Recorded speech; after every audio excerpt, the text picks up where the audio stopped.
Lankan টি10 super লিগে অংশ নেয়ার কথা ছিল বাংলাদেশের সৌম্য সরকারের, তবে ওয়েস্ট ইন্ডিজ সিরিজের কারণে টুর্নামেন্ট থেকে ছিটকে গেছেন তিনি। তার জায়গায় দলে সুযোগ পেয়েছেন সাব্বির রহমান। আজকের ভিডিওতে জানবো কিভাবে বাংলাদেশি ক্রিকেটাররা এই টুর্নামেন্টে নিজেদের মেলে ধরছেন।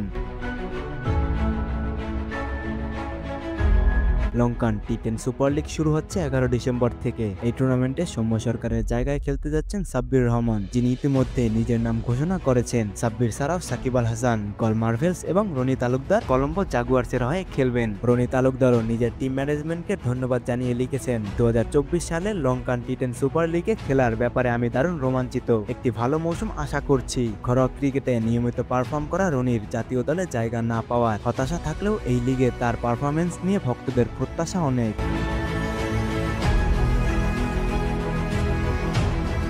বাংলাদেশি ক্রিকেটারদের বিদেশি লিগে সুযোগ পাওয়া দেশের ক্রিকেটের জন্য দারুণ ব্যাপার। এবার দেখার পালা সাব্বির, সাকিব ও রনি কিভাবে নিজেদের পারফরমেন্স দিয়ে এই টুর্নামেন্টে ছাপ ফেলতে পারেন। সাবস্ক্রাইব করুন আমাদের চ্যানেল এস স্পোর্টস এবং পেয়ে যান আরও এমন ধরনের ক্রীড়া জগতের খবর। নিচের কমেন্টে জানিয়ে দিন এই লিগে আপনি কোন বাংলাদেশি তারকাকে বেশি সাপোর্ট করছেন।